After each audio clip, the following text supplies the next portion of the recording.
Hello, and Hey. welcome to Dance Bants. I'm your host, and who am I? The Minister of Transport. And today I'm here with Richard Cilli. Richard Cilli is a Perth-born contemporary dancer who has performed the work of Lloyd Newson, Emmanuel Gatt, Anouk van Dyk, Forsyth, Bonicello, Ekman and Gadani, just to name a few.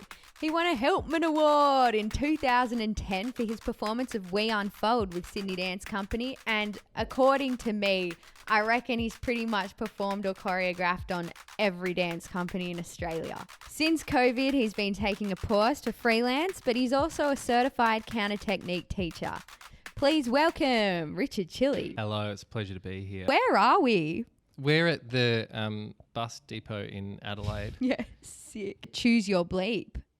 Oh, What do you reckon? I reckon things are good. And like when you get older, things are good as well. I'm feeling a little bit like I've been around for a little bit longer now, and that makes things good. Do you mind me asking what your age is? Yeah, I'm 34. Nice. Yeah. Do you feel like that's old? Just No, wondering. not at all. No, neither. I mean, maybe when I was a bit younger, if someone said they were 34, I'd be like, oh, okay, yeah, you're like serious. I think you've been through the ringer. You've been around the track once, and you kind of start to see the same things again from a different perspective. Yeah. So you maybe like you can like go straight to the right answer. Still feel like you're 17. Like that never changes. Yeah. Right? And you also have a bit more empathy for people who are older than you as well, because you start to go, oh, right, I get the picture. It really doesn't change. Could you please translate the sentence, there is a duck on the side of the road? Det finns en anka på sidan på gatan. 在一只鸭路旁边. Something like that. Have you ever shat yourself? Yeah, I've shat myself. I was 10 and my dad used to like make me and my brother and sister like go for walks around like suburbia, and like I just really needed to go to the toilet, and there was just no toilet on this walk. And so it happened. And then I went to, if anyone's from Perth, I had to go to the Inaloo Macca's, and I just had to like sort myself out in the toilet. And then like I just remember looking at the guy going into the toilet after me, like looking him in the eye and being like, oh shit, you're about to see the mess that I've made in that toilet. And that was it. Yeah, I was literally in a loo. Are you afraid of dying? I would say no, but I'm studying psychology at the moment, and one of my lecturers' theory is that like all anxiety based conditions are centered very deeply on a fear of death. So like as much as you would want to think, no, I'm not afraid of dying, like I think a lot of our like small fears in our life, like, oh my God, I got to answer that email, is probably also got a little bit to do with being afraid of dying. Psychology. Yeah, psychology. Psychology is like a lot harder than I thought it would be. And it's not actually the thing I'm studying at the moment. I'm studying health science, but I have to do a psychology unit. But what I'm obsessed with at the moment is my anatomy class. I study anatomy, and for one, I don't want to like blow my own horn, but I will. I'm really good at it. And just because having worked as a dancer for a long time, I've just got a concept, a schema, which is something I learned in psychology. I've got like a concept to like put all of the information onto. So like I know what an arm is and I know how it works. So then I can just like fill all that information in with like muscles and nerves and bones and joints. It's weird because it feels like irrelevant information, but it's what we should all, like, I don't know what's in here. I've just spent a semester just going from like the shoulder all the way down to the fingers, and now I'm pretty confident I could tell you just like everything that's in there down to like a subcellular level. I don't know about you, and maybe we're all like this, but I'm sort of fundamentally in two camps. Like I'm an artist, but like I'm also a scientist, and I can't give my life over to either. completely. And it's really fitting because you've got a T-shirt on right now, Minister, Says that says art science. art science. I think as a male white dancer, it's sort of Great. there we go. Is it going to It's keep a very happening? sensitive smoke alarm, and if it goes off for more than a minute, the person who sets it off has to pay $2,000. What? Yeah, and we all have to leave. So that would have been super annoying. I thought it was the male white dancer alarm. Yeah. Growing up and coming into dance with my, identity, you see that the people who are choreographers are white men. So it's easy to picture yourself becoming one of those. Maybe this is a bigger conversation, but like that representation matters. But so maybe I always thought, oh, well, I guess that's what I'll do. But I never really investigated just how interested I was in that. Creativity is just like lumped upon artists, and it's their job to do all the creating, and everyone else is just sort of given like, okay, you're not creative, so you don't have to do anything creative. Yeah. And artists, you have to do all the creativity. But what if we just like disperse that across everyone, and people can have creative practices, and people can also do like non-creative things? Yeah. So I think what's nice as I get older is that I can sort of allow myself to be all and everything and nothing and at the same time. Yeah, like good things happen, bad things happen. Yeah, nah. Nah, yeah. Have you ever stolen something? Yeah. Do you have an enemy? Nah. Can you play a musical instrument? Yeah. Saxophone. Would you work for free? Yeah. Ballet or jazz? Oh, ballet. Wiggles or high five? Neither. I'm like, yeah, well, like Wiggles I was already like not a kid when Wiggles, I was an older kid when Wiggles happened. So like Mully Grubs, do you know what Mully Grubs is? We can watch that. Okay. That's what I want my background to be, the Mully Grub. Big show or intimate informal showing? Big show, like fuck off big show. Yeah. I want a leotard, please. Beginner tap or advanced tap? Like absolute beginner tap. Kick, turn, jump or jazz, funk, hip hop? Jazz, funk, hip hop, but like I don't know what the first one is. Kicks, turns and jumps. Oh fuck. You can kick. I can kick and stretch and kick. I think in studying anatomy, I found out that I'm like quite hypermobile. This is one of the tests for hypermobility. You have to be able to like put your thumb on your forearm. So you get 2 points for each thumb that can do that. And then the next one is like if you lay your hand flat on a table, if you can pull this bone past 90 degrees, And then you that's get 2 where more I points lose for my that. points. Well, that Oh, no. one's kind of okay, but it's the 90 right there. others. Yeah. As a little kid, my parents couldn't tell where I was pointing because my finger goes in like 3 directions. And then it's like knees and elbow hyperextension. Yeah, I don't have those ones. Neither. Like my knees. I don't think my knees even reach full extension. But I can kick them. Yeah. But maybe that leads me on to something that I do want to talk about, which is injuries. Oh, Have you talked about we injuries haven't with had people? a person talk about injuries. Because I want to I'm listening. I want to just clear the air about like what it is, like how, I don't know, you see someone on stage and you see them doing this thing and like the ease that we all have to like pretend to have when we dance. But like I've had a lot of injuries and like I've had to dance injured a lot. Yes. And most of us have, and some bodies don't get injured and some do. And that's maybe a big part of why I'm interested in doing physio, because I feel like I've learned so much from and gained so much from the help of physios. Sometimes I think like even more than like actually doing the dancing. I've learned more about myself from being injured. And I worked with Anouk van Dijk. If you had an injury, she would say, great, this is an opportunity for you to learn a lot about that body part. So you get to you start to become an expert on that area. And so over the years, I've started to become an expert on a lot of areas through having a lot of injuries. Man, totally. I think injuries suck sometimes, especially when you're in a poor environment to cater towards them. Because in a lot of companies, it's like one of the worst parts of the job is the pressure you feel once you're injured to keep going and all the eyes on you if you're like sitting out for a day. Yeah, and when you're younger as well, you go, oh, I have to push it harder. I have to go further because if I don't, then it won't be good for me. But learning to look after yourself is really important.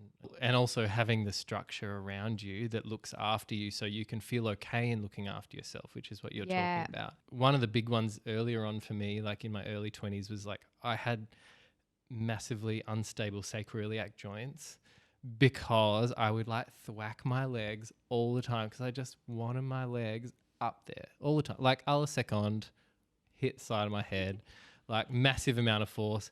Couldn't do it through my hips or my hamstrings because they weren't that long. So my sacrum would actually bear the brunt of it.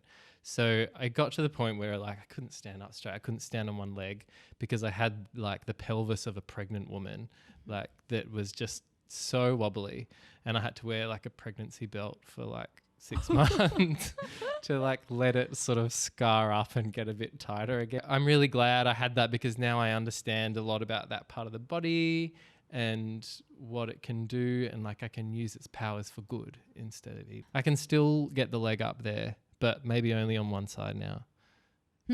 Today, counter technique is really relevant to me. I'm a counter technique. Talk about that. Yeah, so I'm a counter technique teacher.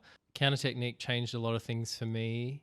It's a technique developed by Anouk van Dijk, who was artistic director of Chunky Move from 2012 to 2018, as a way to move with more ease and freedom and control. It draws a lot from Alexander technique, which isn't a dance technique per se, but it offers like directions for the body to have better posture. And counter technique takes the idea of directing and adds on that there's a counter direction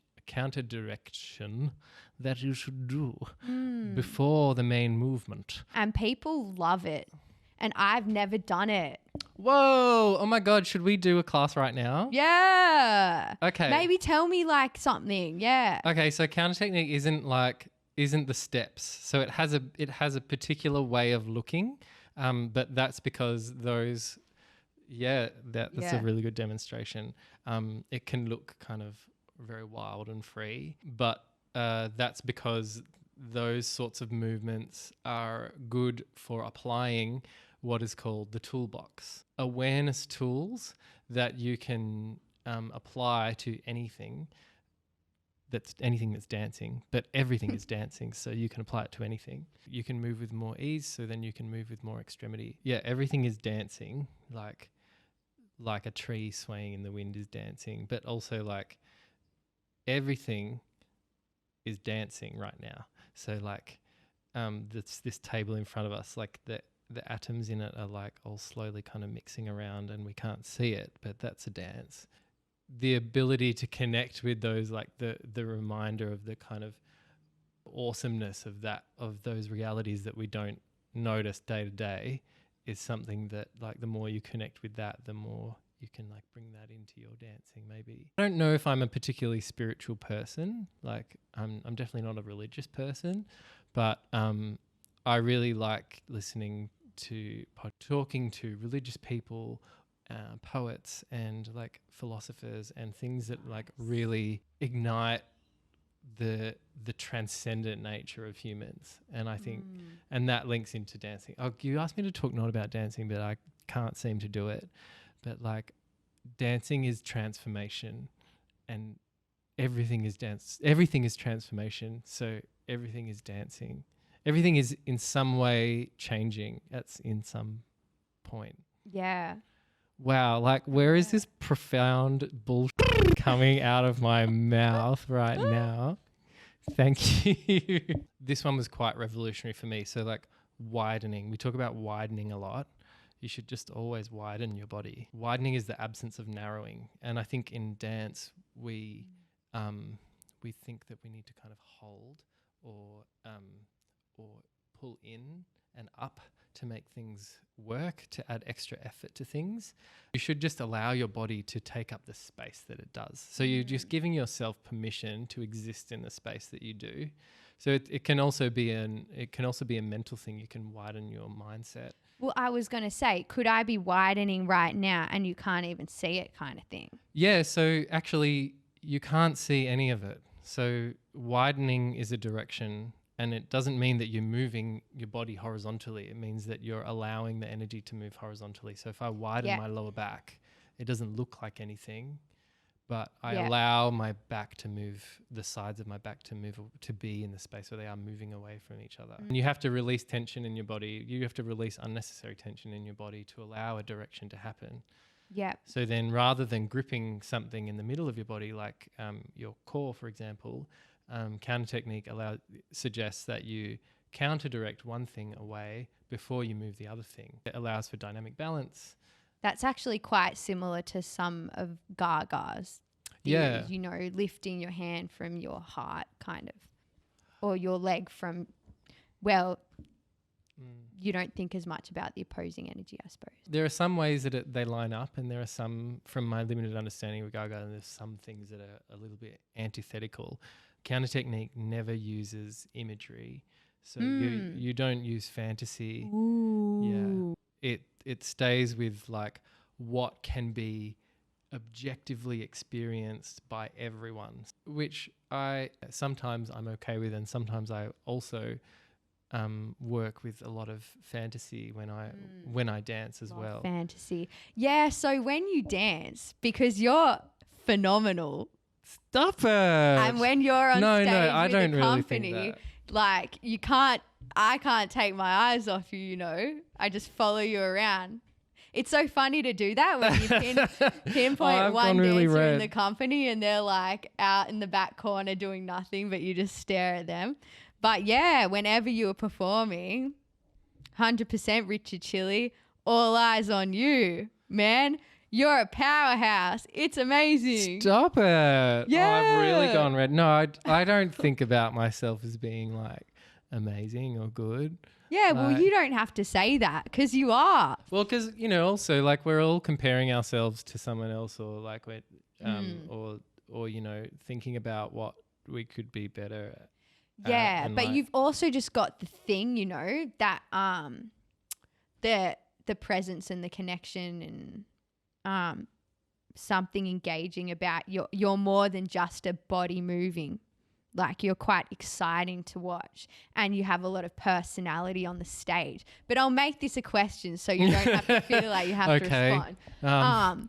Like what do you think about when you dance, and what kind of physical motivations do you have? When I'm really in it, like I think I'm tapping into something that's a little bit like an undercurrent to the world or something, and that there is that meditative state or flow that you find when you move, and I can't language it. I can't really. And that's maybe why I want to always know more and more about it, because I can't find the words to express that. But there is like a deeper state that you're communing with, that you as a dancer are like a conduit to the audience for that state, and you can put it out there. You can connect to it and then like spread it like a virus. Yeah. And that's exactly what you do. I think I'm a instinctive performer. Maybe you'd have to ask like people that I've partnered with, but if I'm like not reliable, I've definitely like injured some people that I've danced with. I really need to like feel an impulse to have a reason to move. And a lot of the time, like I feel like I have a impulse to not move as well. But I find these days like creating, maybe because I'm just not in the practice of it, but like making moves, like making dance steps is like carving out a friggin' piece of marble. it's hard work for me. Like Yeah. some people can just like generate forever, like just make material. Like I have to go through and like very painstakingly with a lot of sweat and a lot of repetition, like find a sequence of things that are right for me. And it also changed. It's like through repeating it starts to find itself. Another thing I do is like imagine movements that are impossible for my body and then slowly start to understand how I might do that. My body has to negotiate. Nice. Yeah. What do you think about that, Minister? Well, what I was thinking about just then was that in the contemporary dance realm myself, I've often felt that unless I'm given very specific moves to do, I'm a completely different dancer and I'm kind of trash. Oh my God, me too. Yeah. I feel like, you know, but everyone needs boundaries. I don't think you're trash. I really doubt you're trash, but like, you know, the good stuff comes out when you've got parameters. And I think it's a real contemporary dancer issue is that I feel like I don't have much to show for my skills. And it's more of a practical skill being like a company dancer because you can't go to a party and be like, well, here's my tricks. Or Yeah, that's right. You don't have much groove about you. Like doing preordained steps. Yeah, I couldn't make it look good. See, I don't know about making it look good. I don't know anything about that. But like when there's steps, it's like a prayer for me. There's like words that are like set or like a script. And then you get to like imbue them or reapproach them every day with a new logic. Well, that's a really nice thing about having a lot of rehearsal time because on the first day I learned something, it feels like it's sitting on top of my body, you know. And a lot of performance time as well. Like when you do a long run of a show, then you know, and you have to like, you've been doing it for weeks and you're exhausted and you have to like turn up that day and go, how the hell am I going to like make this look convincing? You have to find a new way every day. So yeah. And I think taking an improvisational approach to set material is really where it's at. Yeah, that is where it's at. Here's something. I won an award really early on in my career. So like I won a Helpman in 2010. And it's just really interesting to know that like how little it means. I think having awards is great. I kind of found it to be a little bit of an empty experience. Of course, I'm massively grateful that happened and it's meant that I've had a lot of career success. Not because of it, but you know, that surely played a part in it. That you know, maybe you put a lot of importance on that as a dancer, like, oh, I've got to be the best or something, and then you get like this thing that gets given to you, like, oh, there you go, it literally says best dancer on it, and you're like, okay, like, sure, but the other people, not, you know, I can think of like a million people who are better than me, so like, it just goes to show like everyone's kind of working at their own level, everyone's comparing themselves to everyone else, and yeah, I don't know what awards. Wow, you're my first Helpman Award winner. I don't know much about awards actually in Australia.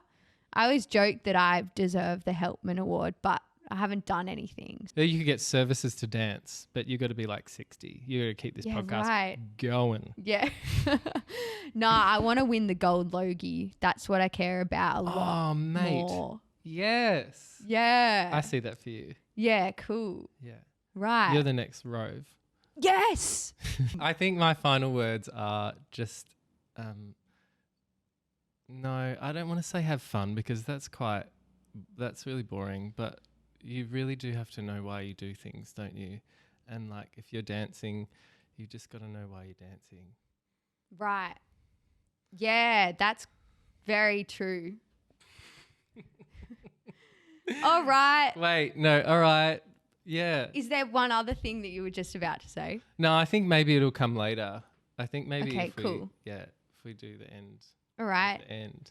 Adios. Ciao.